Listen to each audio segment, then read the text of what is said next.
Welcome to the Six Figure Secrets of Fractional Experts podcast. My name is Bradley Jacobs. I'm founder and CEO of Mylance and your host today.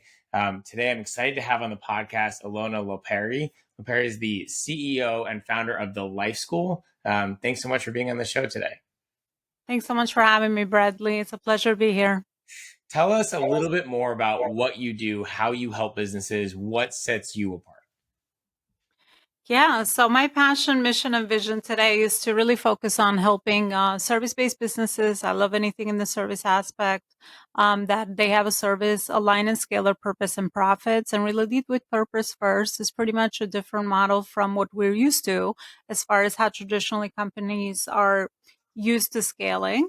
Align their purpose and profits so they can do more good in the world. That's really the bigger mission I'm after. And I do that through fractional services, by the way. So I offer fractional COO and HR services for the bigger companies, 0 to 10 million in revenue, struggling to scale, struggling to structure their companies out, and to be able to build a company that's self-led beyond its owner.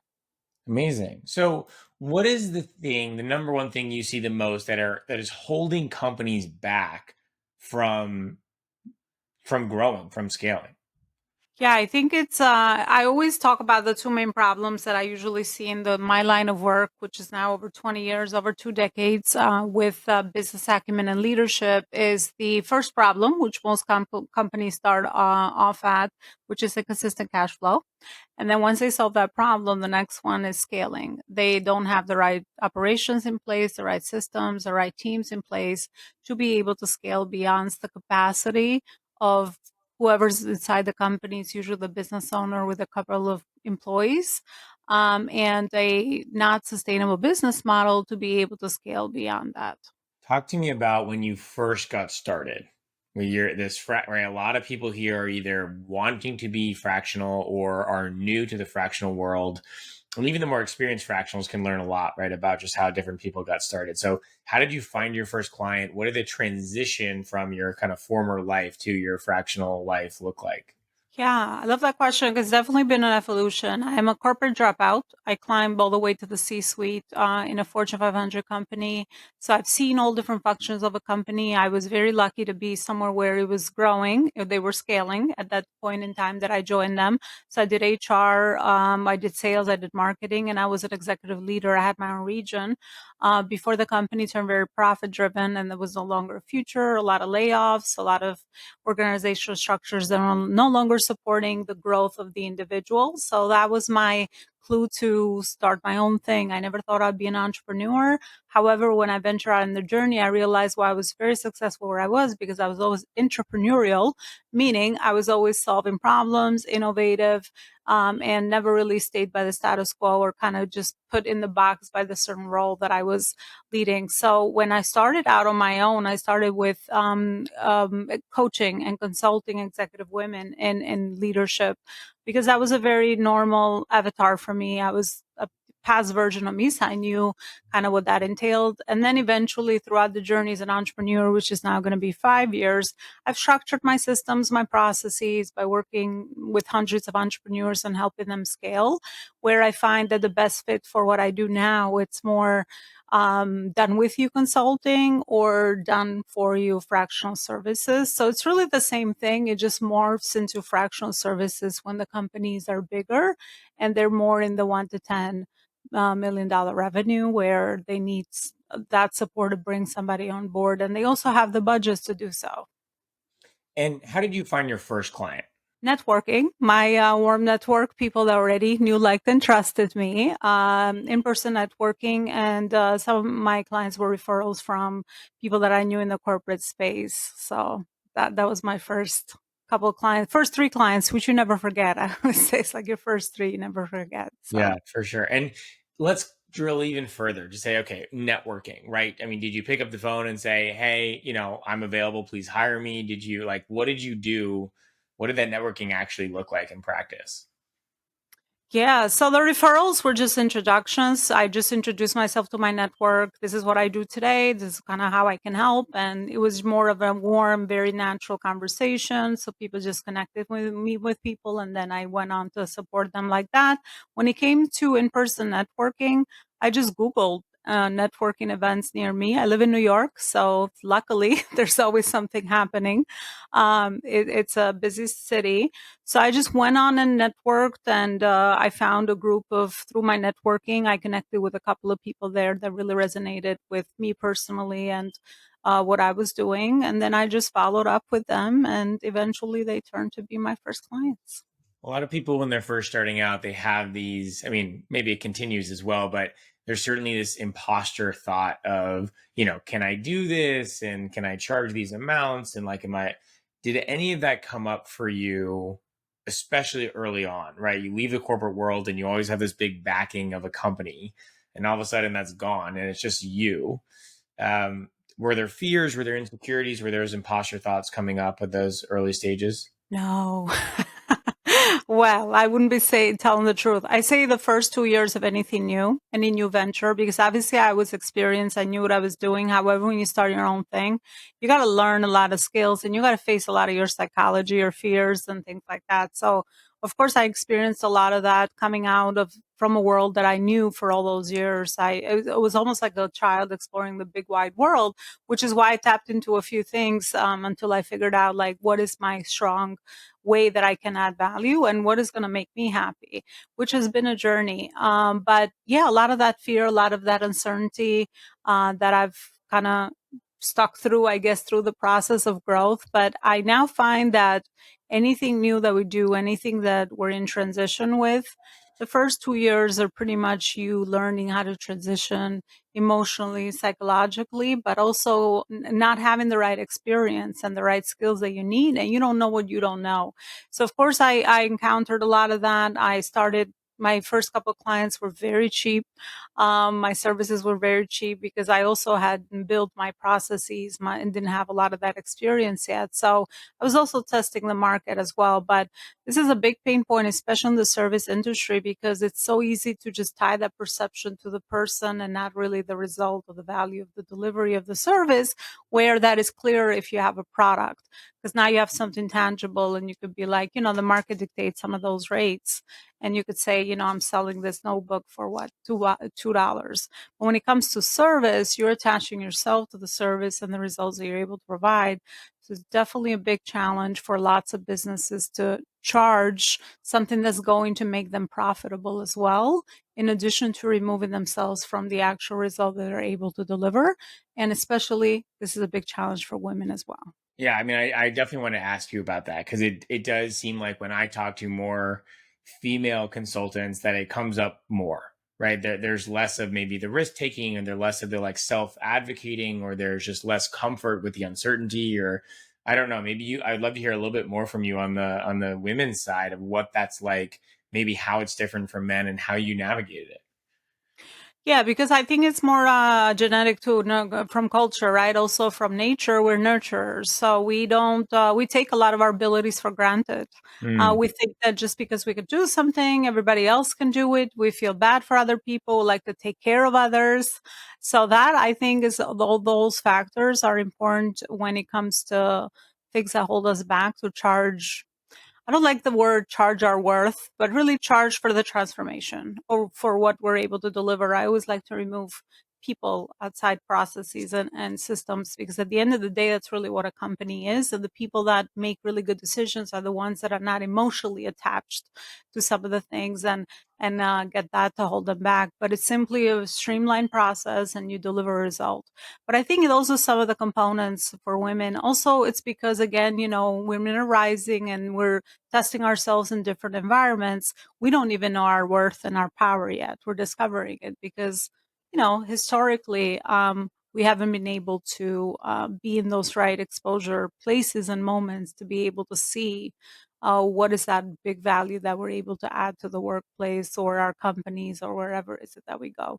But mostly we undermine our gifts as women mm. because we're nurturers. We like to take care of everybody, but not ourselves. So. Yeah, yeah. Thanks for sharing that. So you mentioned about, the first 2 years of something new is a bit of a discovery, building up the skills and learning what you don't know and all those kinds of things. And I think that's a scary time, right? Like, is this going to work out? Is the investment going to be worth it? Am I going to be able to do it? Right. There's all of those questions that come up. And I certainly can relate, whether it's my own consulting business or launching Mylance. The first maybe few years are you're navigating this kind of whitewater of uncertainty and trying to figure things out. How did you navigate that and kind of push forward with persistence and grit and confidence that, okay, like I'm going to figure this out and I'm going to take my 2 years or however long it's going to take to make progress? Yeah, I think it's one of the things is that I really felt like this was the work that I was meant to do in the world. It's almost like, I had an inner voice, my intuition speaking loudly and quietly and many times, and me trying to navigate it from a faith perspective. Like, is this really what I'm supposed to be doing? And during those moments of challenge, I have thought of quitting every day for the first 2 years.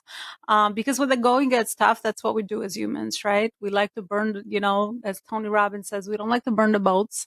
I've thought of going back into security, right? Because we don't know what what's on the other side. So I think that was one, really connecting it to like the big reason why I want to do this, and why is this important to me, and where I saw myself. I had to almost restructure all my values, what I thought was important, what was the life that I wanted to create, get that clarity going, internal clarity. And then the other things is align myself with people and mentors that already were at the phases and stages of where I was, so that, so I can get inspired, and also obviously also learn the education behind what I was missing as far as the dots that maybe I hadn't connected on my own. So I always align myself with mentors, and I believe in community, always finding communities of people that are kind of common in the journey of that I was in, so that I could see that there was success on the other side. And then on the days that I didn't see it, at least I would rely on those people to see it for me, because obviously they've been there, done that. And that would keep me going for most of the challenging days for sure. And I don't think that those days are ever over. I mean, there's always challenges in entrepreneurship. Now we're facing other challenges. So, but you just learn to get comfortable with uncertainty, and if you like a good challenge, entrepreneurship is a good journey, because there's always something that you can't predict that's going to go on, because it's not even ever from your own efforts. You're always in collaboration with other people, with the market, with the economy, politics, like so many components that are in the back end, which you can't control. So you learn very fast to control the controllables. Otherwise, it could just get out of hand very fast and you can just quit. So you just got to keep the focus there. I think focus is really important, and keep your eye on the game and keep your eye on the vision. And if that vision is clear and it speaks to you, I feel like that's the biggest thing that's really important when it comes to staying on this journey as an entrepreneur, whether you're a fractional provider or you have another offer that relates to how you want to support others. Yeah, and I don't want to gloss over something you said of you might have felt like you wanted to quit at some point every day for years, right? And that's normal, right? This is not an easy journey. You get a lot of rejection, you get a lot of uncertainty. And so people that are struggling out there listening to this, saying like, I don't know if I have what it takes, I don't know if this is going to work. It's okay to feel that way, and it's okay to feel that way and then keep going, right? Or maybe it's not a good fit for you, and to not keep going. But I think just normalizing the doubt is important for everyone to hear. I think there's so much social media of I'm crushing it, I'm doing great, I have it all figured out. Here's how you do X, and it's like, look, it's not usually like that. And those people that are putting that out there, right? There's another side. There's a flip side of that coin that they're not sharing, like almost always. Oh yeah, I mean you're missing a lot of context, right? When people just share wins, which I also agree with what you're saying, that we need to share pretty much all the parts of the journey, right? Because I don't think there's anybody that reached any goal that we might admire when we look at on the outside without a certain process of just falling and getting back up, unless obviously you had support from other people and all of that. You just don't know who's in people's lives, right? So I think that's important. But then the other thing, I love that you said that it's okay to normalize our experience, because I used to be a very what is the right word, toxic optimist. I'm like, nope, I don't have any free, I'm good, like nothing gets to me.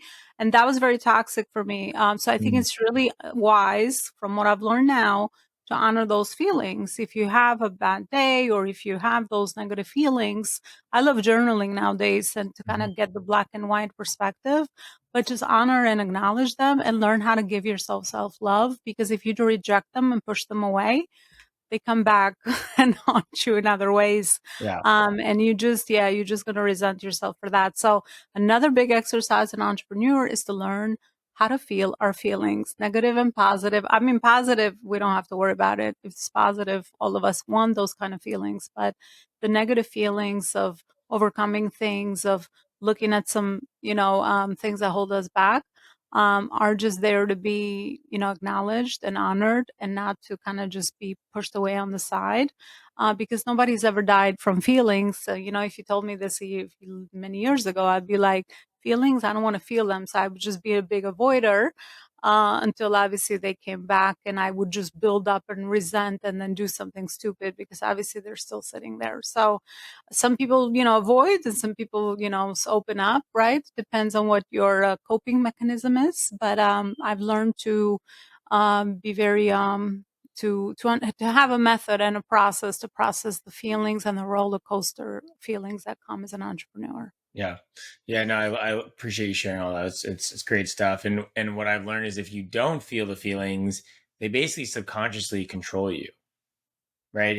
And you'll, as you said, you'll do something stupid or you'll procrastinate or you'll, right. By not feeling the feelings, you're like, oh, I'm just avoiding them, but they don't go anywhere. They stay with you.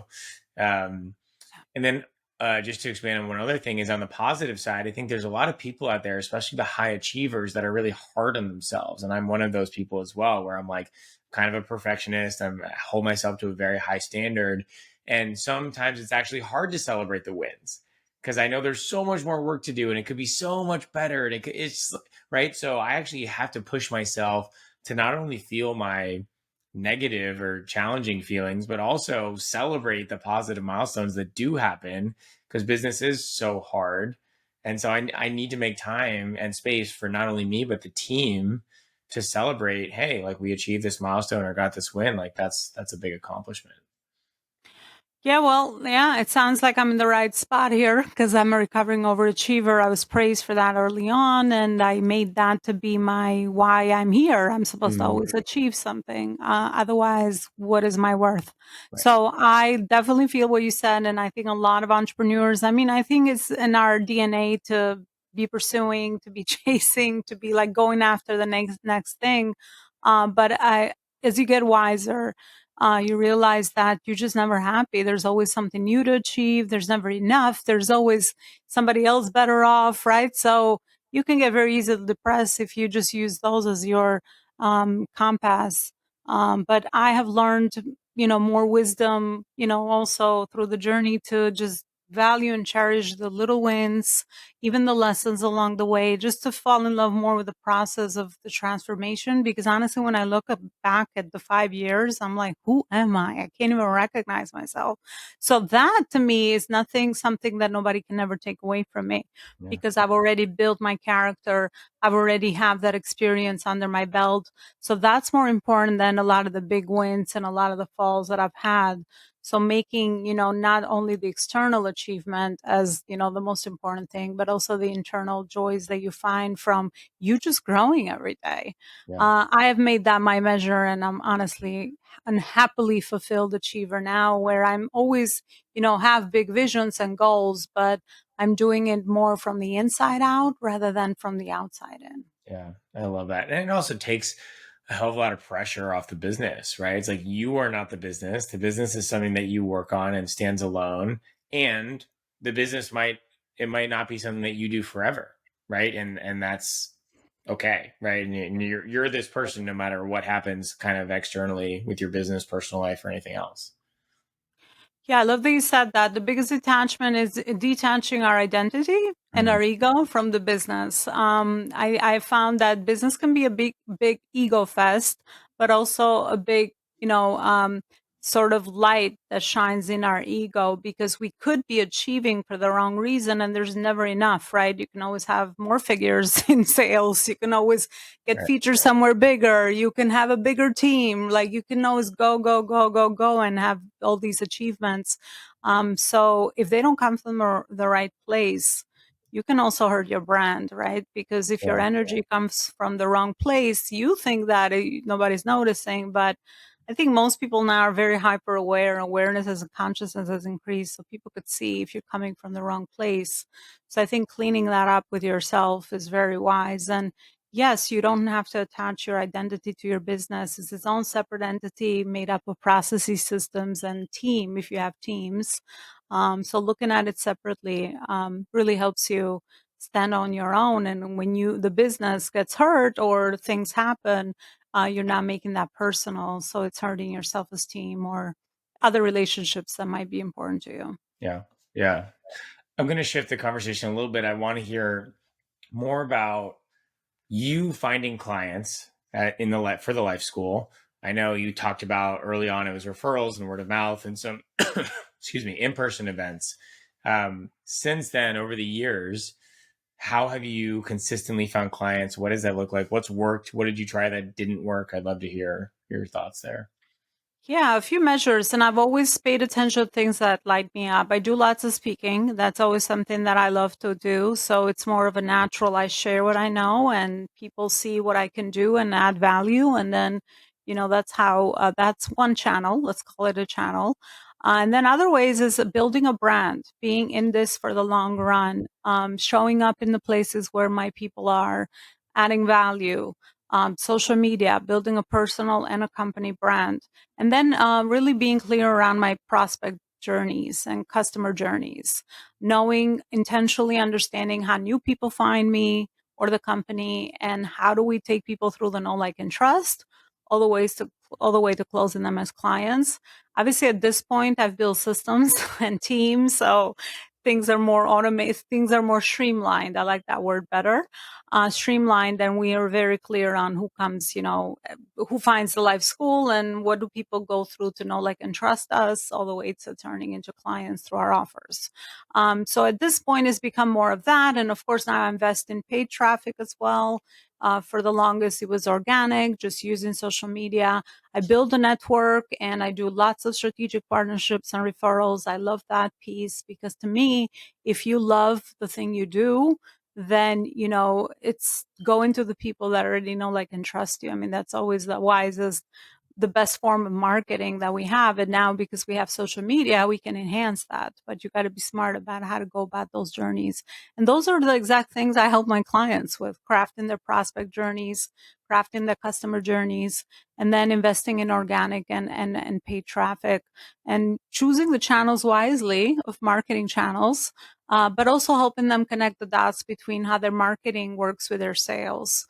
Because that's always such a big disconnect to entrepreneurs and CEOs don't always understand how to get ROI back to some of these activities and how all of these connect together. I mean, you're not going to sell anything in marketing. Marketing is about warming up, building know, like, and trust, and then sales. What's your process look like there? And do we have intentional things in place? So now it's more of that. I do lots of, PR. I love to go to other audiences already established, do lots of this podcasting. I love podcasting. Is how I started learning because I was a busy executive. So I was always having a headphone somewhere where I was like consuming content as I was doing everything else. So I just have found channels and things that light me up, but also make sense for the vision of the brand and where I'm going with this, so that it aligns with with where I am. But every phase and stage of growth has dictated different focuses. Because a lot of the times, I think one big pain point for lots of entrepreneurs, they focus on high volume business model. They sell something really cheap, but they don't have all these things in place. They don't have an audience. They don't have a network. And good luck making money that way, or even taking people through a process, because you still, once you understand the the prospecting cycles, it would be better worth for you to focus on one big result and work on quality until you're at scale, and then you can do more of that. But most people just look at other businesses and, they try to compete with price rather than with quality. So you just become another commodity in the market. You're not really adding much value, just another, form of noise. So I think strategy is important. Knowing what you're doing and having that map and understanding how all of these things fit. So then your day-to-day operational activities, you know how everything is working together and bringing you an ROI, because our time is money as entrepreneurs. So Yeah. working hard, smart, I should say, and not hard is the name of the game. Yeah. You kind of broke up marketing and sales, and I know you talk about it as if it's like so common sense to you, but for a lot of fractionals, right, they're not the experts in marketing and sales, right? They're experts in their craft, operations, product engineering, finance, and of course, tons of marketers as well. But, helping break down this structure of marketing is about awareness of what you do, right? It's awareness and some trust building and some, right? And there's top of and middle of the funnel. And then sales is, right, really kind of closing the deal and scoping out a project and closing the deal with them. Let's break them down from a marketing perspective. Let's get as tangible as you can get. What are the marketing initiatives that you recommend that you have seen be the most effective, growing the awareness of what you do, and kind of starting to build some authority and trust with these people? Yeah, I think for fractional service providers, LinkedIn is a gold mine. That's a great platform which has been up and coming, and plus you can curate the audience and build your network really intentionally, which is definitely a big plus. I mean, you can invest in the Sales Navigator, or you cannot, depending on where you are in the phase and stage of business. But like I said, once you're clear about your avatar or your market, then you can go there and bring people to your network that fit that category of people that you like to help. The other thing is showing up, right? Presence. Show up. I think, I mean, I will always say this, that video is the best format, right? The highest level of content we can ever create, because you get all the senses going. You could see it, you could touch, you could feel our energy, all of that. So, creating video, if you can, that was a big challenge for me, showing up online with video, because I was more comfortable with just podcasting mostly. But I would say that most of us are comfortable with two channels. We share the information, knowledge we have, or build our thought leadership in the marketplace, either through writing or speaking, whatever comes most natural to you. Just like any skill, you will get better at it.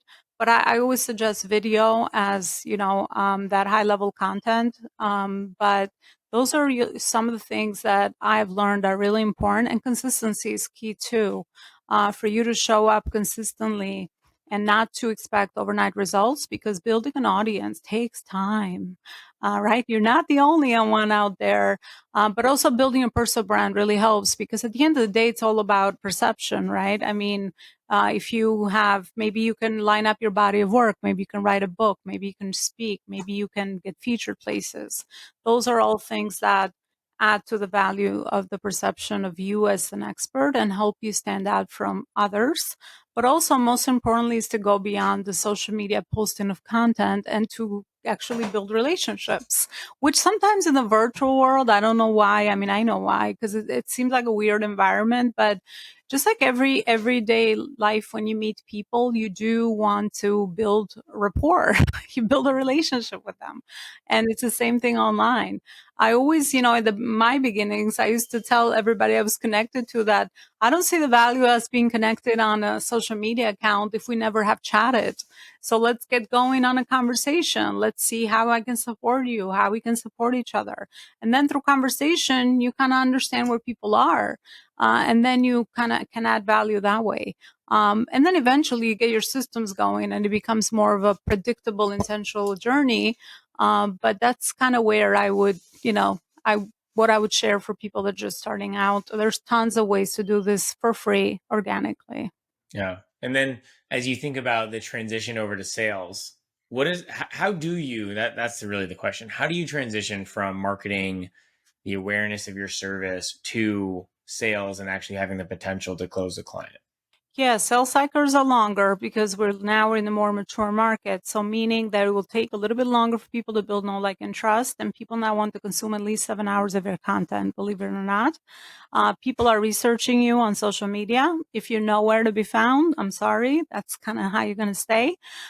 So create content.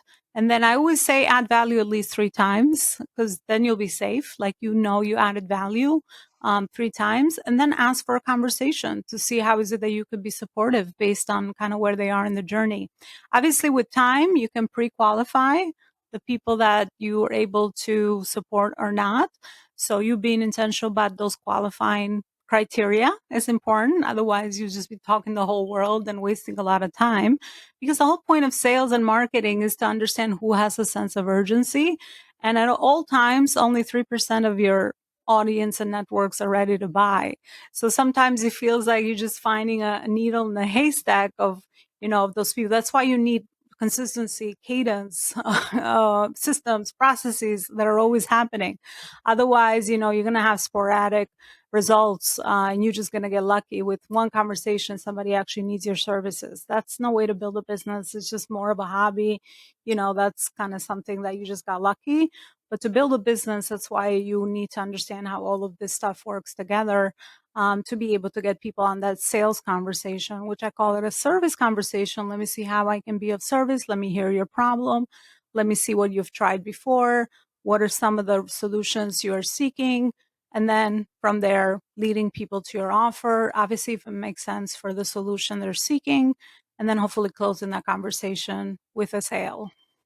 Amazing. We're about out of time, but I want to just give you an opportunity to share a little bit more about what the Life School does. Who's your ideal avatar? So if anyone's listening to this, that's a good fit for you, and then where people can find you. Yeah, thank you for that. So I serve service-based fractional providers that are in the service space from 0 to 10 million in revenue. And again, that's what I do. I help them with all these different points of, I work under the pillars of branding, marketing, sales, systems, and team. Those are the main pillars I work under, because those are the main pillars that really needed to scale. So wherever they are, from clarifying their business model to their market to their marketing channels, then crafting prospect journeys, customer journeys, and then helping them with cash flow. So that's what I do. And I think I have a few resources on my website, which they probably could go to next, which is hosted at elonaloparicoaching.com. Okay, awesome. We can link that in the show notes as well. So we'll give everyone an opportunity. Well, just want to thank you again for your time and sharing your expertise and what's going on in your life with the audience here. And yeah, I would love to stay connected with you and keep us posted on how things go. Thanks so much for having me. And I really hope that this added value to your audience. And yeah, thanks again and good luck to everybody.